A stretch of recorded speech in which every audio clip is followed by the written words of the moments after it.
Bienvenue sur Africa 24 dans cette nouvelle édition de l'Africa Tonight. Voici les titres de l'actualité. Ce dimanche 7 octobre, plus de 6 millions d'électeurs étaient appelés aux urnes afin de départager parmi les 8 candidats en liste pour l'élection présidentielle au Cameroun. Des mécanismes anti-fraude ont été mis en place et les observateurs nationaux et internationaux étaient sur le terrain.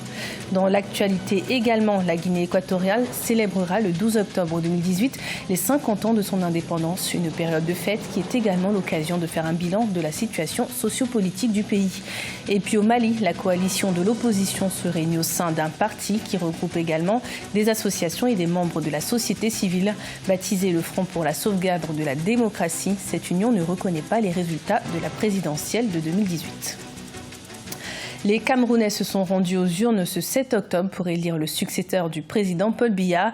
8 candidats étaient en lice. Entre sérénité et inquiétude, le vote s'est globalement déroulé dans le calme. On note tout de même quelques perturbations, notamment dans les zones anglophones. Retour sur cette journée électorale avec Corinne Kamseux. Ce sont plus de 6 500 000 Camerounais qui étaient attendus aux urnes ce 7 octobre pour la présidentielle. Le candidat sortant, Paul Biya, n'a pas manqué à l'appel. En compagnie de son épouse, il s'est rendu à l'école publique de Bastos à Yaoundé pour exprimer son vote. Côté organisation, dans les bureaux de vote, les équipes ont supervisé le scrutin sous l'œil vigilant d'observateurs nationaux et internationaux. Le candidat sortant s'est dit serein et a félicité la maturité politique du peuple camerounais. Je félicite les Camerounais pour cette maîtrise d'eux-mêmes qu'ils ont montrée. Il reste à souhaiter qu'ils gardent cette maîtrise d'eux-mêmes quand on donnera aussi des résultats. Ça représente une étape de plus dans le service public que je suis censé donner en tant que président. Et ça représente pour moi aussi une grande satisfaction, si je suis élu, de voir que le peuple camerounais continue à me faire confiance. C'est à l'école publique des Foulane à Yaoundé que le candidat Cabral Libi a introduit dans l'urne son bulletin pour la victoire selon sa déclaration. Toujours à Yaoundé, le candidat du MRC a accompli son devoir civique, non sans souligner, comme certains représentants de l'opposition, des inquiétudes sur des irrégularités qui auraient été signalées. Les informations que nous avons jusqu'à présent font état de choses que l'on note malheureusement à l'occasion de différentes élections dans notre pays, c'est-à-dire des bureaux de vote où nos bulletins sont épuisés et ne sont pas encore remplacés. De cas à l'ouest, ici dans le Mfundi, dans le littoral, où nos représentants dans les bureaux de vote sont empêchés d'accéder aux bureaux de vote, ils sont mis dehors. À Douala, comme dans d'autres villes du pays, d'autres leaders de l'opposition ont montré l'exemple. C'est le cas des candidats Serge Espoir Matomba du PUS et de Ndifor Franklin du MCNC. Suivant le calendrier électoral, les résultats du scrutin seront publiés au bout d'une quinzaine de jours par la Cour constitutionnelle. Le 12 octobre 1968, la Guinée équatoriale est devenue un État indépendant. Sous la pression des Nations Unies et des nationalistes équato-guinéens, l'Espagne accordait son indépendance au pays. 50 ans après cet accord, comment a évolué la politique en Guinée équatoriale? Élément de réponse avec Vina Nodin. 12 octobre 1968, 12 octobre 2018, la Guinée équatoriale célébrera donc ce 12 octobre ses 50 ans d'indépendance.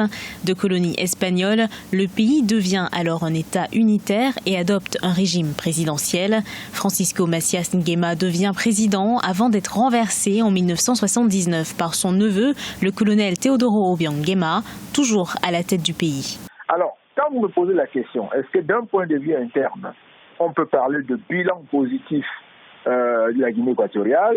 Je dirais absolument oui et non. Maintenant, est-ce qu'en réalité le pays a bénéficié de quelques infrastructures? Oui. Très vite, le pays s'insère dans la communauté internationale avec l'adhésion à l'ONU et à la CEMAC, la communauté économique et monétaire des États d'Afrique centrale. En 2017, le pays s'est engagé à appliquer le principe de la libre circulation intégrale au bénéfice de tous les ressortissants de l'espace CEMAC, mais les opposants au régime ne cessent de fustiger une gestion fermée du pouvoir. C'est un pays extrêmement positif qui a apporté énormément d'innovations et entraîné des avancées au sein de la CEMAC. Même d'un point de vue sous-régional, au sein de l'Union africaine, la Guinée équatoriale s'est mise à jouer un rôle extrêmement important. Depuis le 1er janvier 2018, le pays occupe un siège de membre non permanent au Conseil de sécurité des Nations Unies. Le chef de l'État tente de placer le pays au rang de leader sur le plan régional. Fort de sa stabilité, sa sécurité et de ses infrastructures, le pays a déjà accueilli 2 sommets de l'Union africaine. C'est une nouvelle coalition qui vient de voir le jour au Mali, baptisée Front pour la sauvegarde de la démocratie. Elle regroupe les candidats de l'opposition qui ne reconnaissent toujours pas les résultats de la présidentielle du mois d'août. Le rassemblement réunit des partis politiques, mais aussi des associations, de la société civile et des syndicats. Reportage de notre correspondant Mokhtar Bari. Le Front pour la sauvegarde de la démocratie, c'est le nom du nouveau mouvement de l'opposition politique malienne, regroupant les candidats qui contestent toujours la réélection du président Ibrahim Boubacar Keïta. Composé de syndicalistes, d'activistes et autres acteurs de la société civile, le groupe a réuni près d'1 millier de sympathisants qui se sont donné rendez-vous ce samedi 6 octobre 2018 devant l'ex-QG de campagne du chef de file de l'opposition, Soumaïla Cissé. Le Front pour la sauvegarde de la démocratie se fixe comme objectif stratégique rassembler les forces vives des partis, des mouvements politiques, des syndicats, des organisations populaires et celles de la diaspora pour sauvegarder la démocratie contre les dérives du régime en place. Le Front pour la sauvegarde de la démocratie refuse toujours de reconnaître le verdict des urnes à l'issue de la présidentielle. Soumaïla Cissé s'est dit convaincu de la pertinence d'un tel mouvement. C'est notre combat pour notre vie, pour notre avenir, l'avenir de tous les Maliens, de l'intérieur aussi bien que de la diaspora. Notre combat, nous le menons pour honorer nos aînés qui ont bâti notre pays et nous l'ont transmis pour le fortifier et le grandir. Les élections législatives dont le dernier délai de dépôt des candidatures est fixé au 11 octobre 2018 n'est pas à l'ordre du jour de l'agenda de l'opposition. Elle s'est dit plutôt préoccupée par les menaces sécuritaires et les grèves qui paralysent le quotidien des Maliens. Alors qu'elles produisent près de 80% de l'économie nationale, les petites et moyennes entreprises sont souvent confrontées à des difficultés pour trouver des financements. Afin de remédier à cette situation, le gouvernement burkinabé a multiplié les initiatives de financement pour développer les petites et moyennes entreprises. Angelo Megno.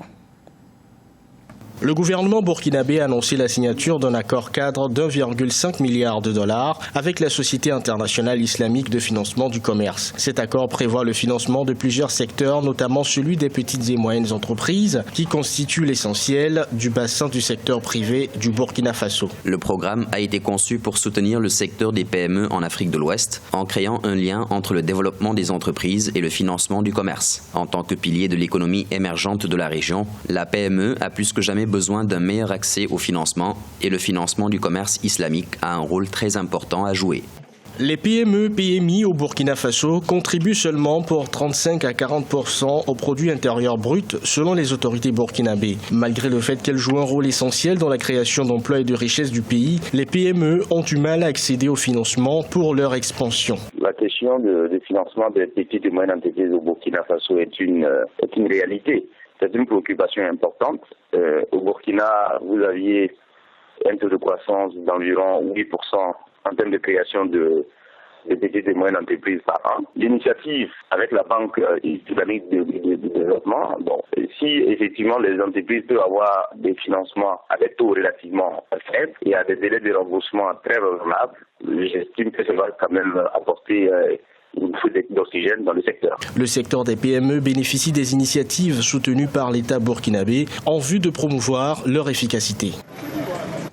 Au Bénin, plusieurs artistes plasticiens se sont réunis pour une présentation artistique qui explore la notion de liberté. Pour l'occasion, ils se sont inspirés des événements de mai 68 qui se sont déroulés en France, notamment les manifestations estudiantines et les grèves générales. Découverte avec notre correspondant Lefty Ounou. L'artiste plasticien performeur béninois explore les concepts de liberté et de lutte humaine. Après quelques mois de résidence artistique, une dizaine d'artistes d'art contemporain, dont 6 plasticiens performeurs, se sont exprimés à l'Institut français de Cotonou. Au cœur de leur performance se retrouvent les slogans de mai 68. Une période durant laquelle se déroulent en France des manifestations estudiantines ainsi que des grèves générales et violentes. C'est au centre de nous-mêmes que se situe notre divin, c'est-à-dire c'est dans notre cœur. Cette voix intérieure qui nous parle assez souvent, qui a très souvent raison, mais qu'on n'écoute pas. Et je me suis inspirée essentiellement d'un thème ne me libère pas, je m'en charge.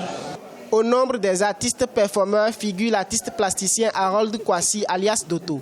Il a contextualisé ses travaux aux cultures endogènes du pays en mettant un accent particulier sur les paroles magiques. Le thème de mon installation c'est Bessissa. Bessissa qui veut dire la parole incantatoire. C'était ma façon de me réinterpréter en fait les slogans de mai 68 que je considère comme des paroles capables de produire un effet. Le contexte sociopolitique et culturel du Bénin est tendu et reste marqué par des réformes politiques et économiques controversées. Les artistes plasticiens performeurs béninois entendent maintenir pour leur part le sens critique et la liberté d'expression pour contribuer à créer des changements. Ce journal a été préparé par l'ensemble de la rédaction. Merci de votre fidélité. Retrouvez dans un instant une nouvelle édition de l'information sur Africa 24.